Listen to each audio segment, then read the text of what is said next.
Mummy जी वो आज छोले भटूरे खाने का मन कर रहा है, तो आज मैं सबके लिए छोले भटूरे बना दूं मम्मी जी।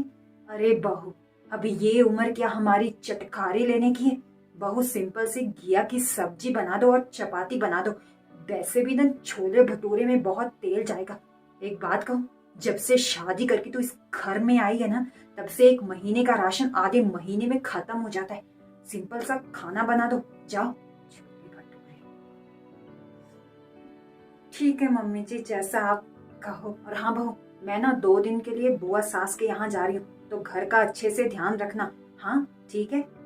ठीक है मम्मी जी, मैं घर का ध्यान रखूंगी। आप अच्छे से अपना। हाँ।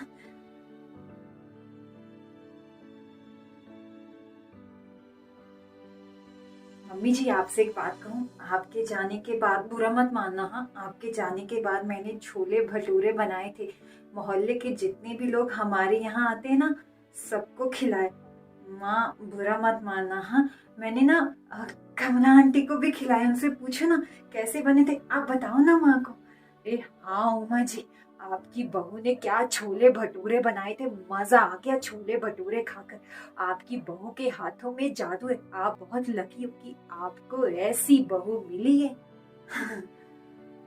ये तो मेरी बहू की बहुत पुरानी आदत है। जो काम मैं इसे करने के लिए मना करती हूँ, मेरी अनुपस्थिति में वही काम ये कर देती है। हर बाद में मुझे बता भी देती है, ताकि मम्मी जी से मुझे डांट ना पड़े। इसकी मैं ये आदत नहीं सुधार सकती। क्या बोल सकती हूँ।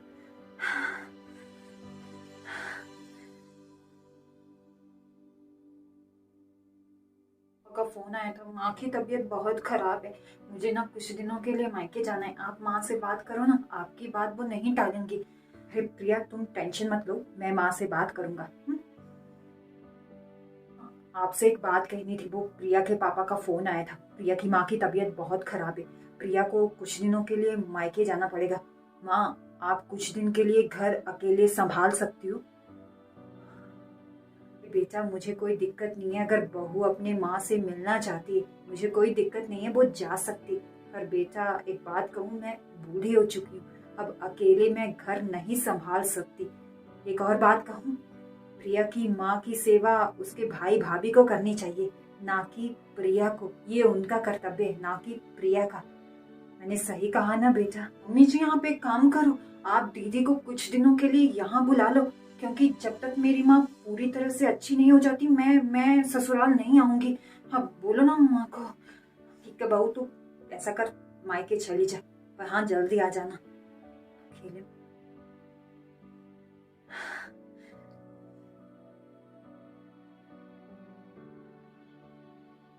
वो दीदी मुझे आपसे ना एक बात कहनी थी। पूरा दिन बस आप फोन में घुसी रहती हो।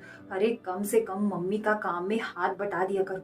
मम्मी पूरा दिन अकेले घर का काम करती रहती है, ऐसे तो मम्मी बीमार हो जाएंगी ना। आप प्लीज मम्मी का काम में हाथ बटा दिया करो। हाँ दीदी। अरे भैया क्या अभी, मैं ससुराल में बहुत काम करती हूँ। हाँ मैं मायके कुछ दिनों के लिए आराम करने आई हूँ, काम करने के लिए नहीं। और हाँ, अगर आपको माँ की इतनी चिंता है, तो आप भाभी को वापस बुला लो ना। ऐसे उसे मायके क्यों भेजा? अगर माँ इतनी बीमार रहती है, ऐसा करो आप भाभी को वापस बुला लो। हाँ, पर मैं घर के काम नहीं करूंगी। मैं तो बस मायके में आराम करने आई हूँ, ना कि काम करने। दीदी आप ये कैसी बातें कर रही? आप तो जानती हो ना कि उसकी माँ की तबीयत कितनी खराब थी, इसलिए वो कुछ दिनों के लिए मायके गई है। अब इस विकट परिस्थिति में अगर एक बेटी अपनी बीमार माँ की सेवा करना चाहे, तो हम कौन होते हैं उसे रोकने वाले?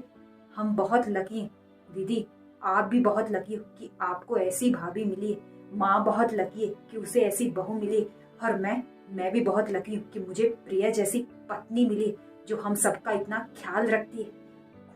दीदी आपसे एक बात कहूँ, मोहल्ले के जितने लोग भी यहाँ आते हैं ना, सब ना प्रिया की मम्मी की तबीयत के बारे में पूछते हैं। प्रिया ने इस घर को अपने अकॉर्डिंग सजा के रखा है। मोहल्ले के जितने भी लोग हैं प्रिया को बहुत प्यार करते हैं। पता है क्यों? क्योंकि जरूरत पड़ने पर वो सबकी मदद करती है। ये तो दीदी मोह के धागे हैं, जो प्रिया ने अपनेपन और समर्पण के रंग से रंगे हैं। कि आपको पता है मैं क्या चाहता हूँ? मैं यही चाहता हूँ कि आप भी अपने परिवार को ऐसे ना सहेज कर रखो, जैसे कि आपकी भाभी ने रखा है। मेरा भाई बिल्कुल सही बोल रहा है। तुम्हारी भाभी बहुत अच्छी है, सबका बहुत ख्याल रखती है, मोहल्ले के सभी लोग उसे बहुत प्यार करते हैं और हाँ, उसे याद भी करते हैं। बहू के गुणों का एहसास मुझे अब हुआ है, जब वो मुझसे दूर है। उसके बिना ये घर सूना सूना सा लगता है। उसे मैं गुस्से में बहुत कुछ कह देती हूँ, पर मेरी लाडली बहू मेरी किसी भी बात का बुरा नहीं मानती, हंसती रहती है। अब आने दो मेरी बहू को, मैं मेरी बहू को कहीं जाने नहीं दूंगी, अपने पास रखूंगी। और हाँ, उसके हर एक काम में उसका हाथ बटाऊंगी। इससे मैं भी स्वस्थ रहूंगी। अगर मैं काम करूंगी तो मेरा शरीर भी स्वस्थ रहेगा, और अगर मैं स्वस्थ रहूंगी तो मैं अपने बहू बेटे, अपने घर का ध्यान रख पाऊंगी, है ना? तभी तो मौके बंधन के बंधे धागों में मजबूती आएगी, है ना बेटा? मैंने बिल्कुल सही कहा ना?